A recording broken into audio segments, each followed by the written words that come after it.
Bonjour. Nous allons aborder les compétences numériques et la compétence collecter des données clients ou collecter des données fournisseurs. Donc, il s'agit de compétences du bloc 1 en RCI, c'est-à-dire relations commerciales à l'international. Alors, en ce qui concerne les compétences numériques, donc là, je suis dans le bloc 1 du site.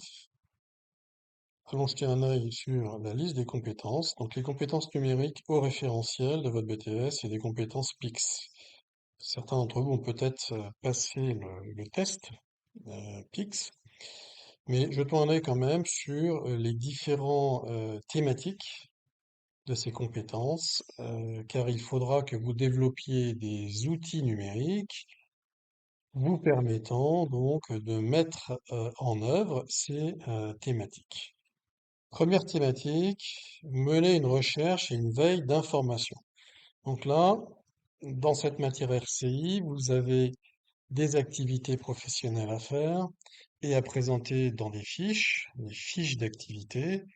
Et dans ces activités, il faudra peut-être que vous présentiez une recherche d'information, une recherche Internet, par exemple, et une veille d'information que vous allez mettre en place.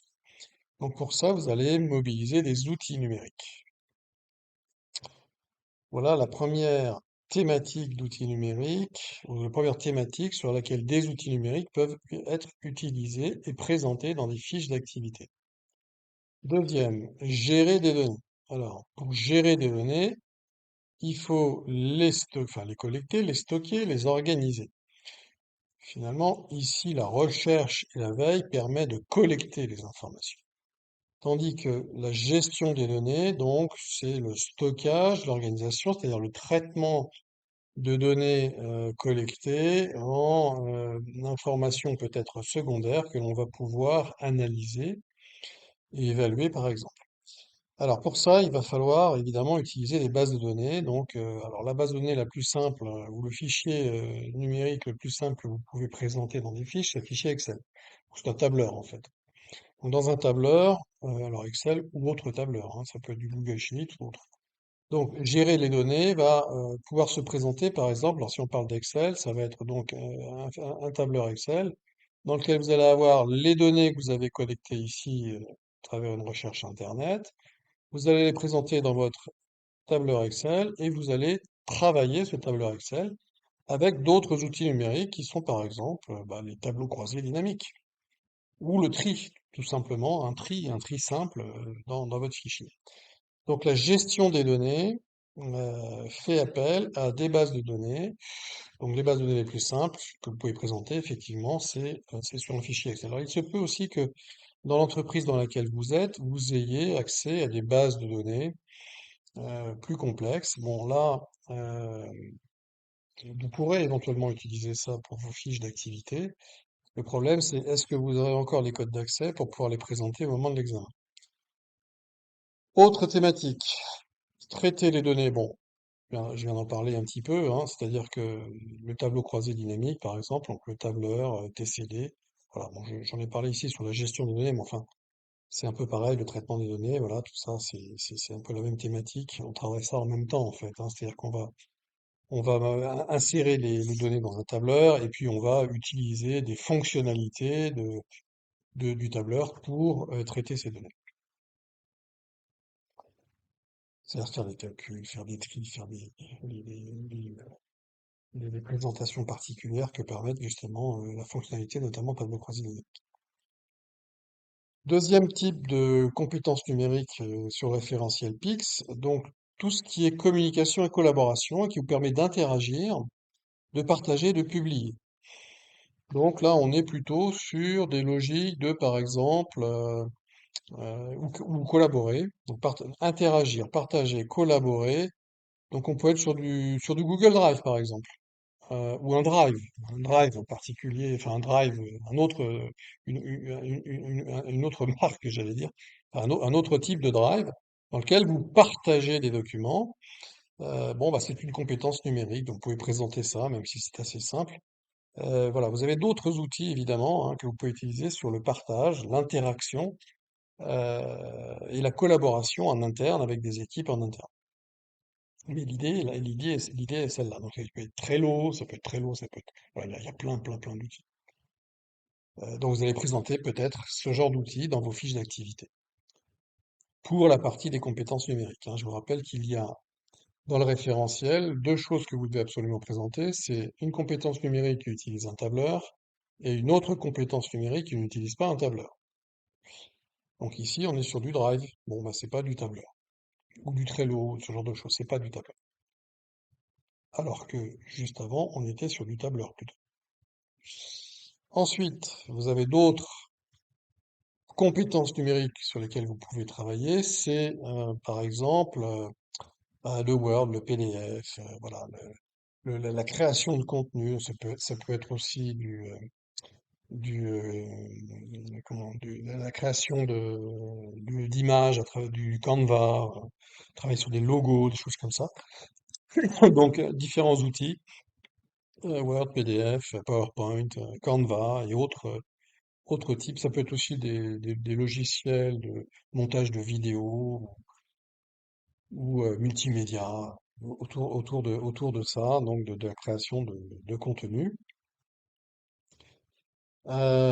Programmer, alors écrire des programmes, des algorithmes, bon, si vous savez le faire, c'est bien, si vous savez pas le faire, c'est pas forcément quelque chose que vous allez présenter. Et enfin, protection et sécurité, donc là, c'est plus des connaissances de cours, c'est-à-dire connaître un petit peu la réglementation qui va s'appliquer en matière de collecte, de stockage, de gestion et traitement des données, donc les règles de la CNIL en fait, hein, qui vont s'appliquer, avec notamment l'opt-in, l'opt-out en matière de collecte de données, mais pas seulement. Donc là, il faut faire le point effectivement là-dessus. Donc nous avons fait le point sur les compétences numériques qui sont dans le référentiel PIX et qui est votre référentiel pour le BTS Commerce International, c'est-à-dire qui va définir finalement la nature des outils numériques que vous pouvez présenter et utiliser ou que vous devez présenter et utiliser dans vos fiches d'activité, donc qui sont pour la partie numérique. Il y a une partie numérique dans ces fiches d'activité, donc c'est un passage obligé, et donc il va falloir que vous présentiez ces compétences numériques. En tout cas, au moins deux, hein, et encore une fois, un tableur et autre chose qu'un tableur. Venons-en maintenant à la collecte des données. Alors, euh, la collecte des données, ce qui va nous intéresser ici, bon, on va aller sur la fiche qui résume le cours directement. Donc pour la collecte des données, c'est cette fiche-là, la première fiche à 1 2. Jetons un œil là-dessus, on va agrandir un petit peu, ça sera mieux. Donc, vous avez la possibilité de travailler sur la collecte de données clients dans ce référentiel. Donc, c'est-à-dire que dans votre stage ou dans votre alternance, si vous êtes en alternance, il va falloir que vous ayez, ou en tout cas, ce serait bien que vous ayez des missions autour de la collecte de données clients. Donc, qu'est-ce que c'est que la donnée client? Bah, la donnée client, vous voyez, en fait, c'est ça. Quand on parle de données clients, de quoi parle-t-on? On parle de réseau social, d'adresse postale, de mail, de site web, de téléphone, d'activité, nom, prénom, adresse mail, téléphone, fonction du contact. Des données de transaction, RFM. Alors, RFM, c'est quoi? C'est la récence de la dernière transaction, c'est la date de la dernière transaction, la fréquence, combien de transactions il y a eu, le montant moyen ou le montant des dernières transactions. Ça peut être des données sur du parcours d'achat, c'est-à-dire d'où vient l'utilisateur, de quel site web il arrive. Ça peut être sur des conditions commerciales dans lesquelles on travaille avec ce client. Donc là, on n'est plus sur des logiques de MOI, c'est-à-dire délai de paiement, l'incoterm, ce genre de choses. Et tout ça va être collecté dans une base de données. Alors, une base de données, encore une fois, la version la plus simple, bah, c'est un fichier Excel, évidemment, mais enfin, les entreprises dans lesquelles vous travaillez, en général, ont des CRM un peu plus développés que de l'Excel. Donc, tout ça va être dans la base de données et on va pouvoir faire des requêtes, on va pouvoir faire des traitements de ces données pour en extraire des informations et donc une analyse. Qu'est-ce qu'il faut savoir? Donc, le type de données que vous collectez, que ces données vont être gérées dans les bases de données et que vous devez respecter un certain nombre de réglementations. Donc, la réglementation qui s'applique, c'est la RGPD du 25 mai 2018. Pour la collecte des données clients, vous allez être soit en opt-in si ce sont des clients particuliers, c'est-à-dire des clients individuels, des consommateurs, ou vous allez être en opt-out pour du B2B, c'est-à-dire des clients professionnels. Donc, je vous laisse lire la fiche, mais l'opt-in, c'est le consentement, il faut obtenir un consentement, tandis que l'opt-out, on n'est pas obligé d'obtenir le consentement du professionnel, mais on doit lui laisser la possibilité de, de supprimer ces données, et donc on doit avoir quelque part un message qui affiche ça, ça peut être sur le site web, pas forcément sur le questionnaire. Ensuite, dans cette base de données, évidemment, vous avez, bon, disons, la donnée de façon générale, on va la saisir, la stocker, la traiter, la diffuser. Bon, là, il n'y a rien d'extraordinaire. Ici, il y a quelque chose quand même d'intéressant, enfin, sur lequel je voudrais, comment dire, marquer un petit temps, c'est-à-dire qu'une base de données, vous voyez, c'est une base de données relationnelle. Donc, une base de données relationnelle, c'est des lignes. Donc là, on a une ligne et des colonnes. Et donc, l'intersection des lignes et des colonnes, c'est des cellules. Donc ici, dans cette cellule-là, qu'est-ce que j'ai? J'ai une information unique. Qu'est-ce que j'ai ici? Une information unique. Une information unique.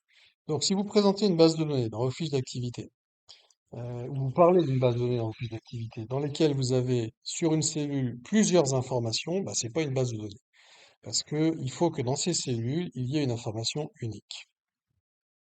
Donc attention. Alors après, vous avez un petit peu de vocabulaire sur les tuples, etc. Bon, enfin bon, c'est pas forcément indispensable.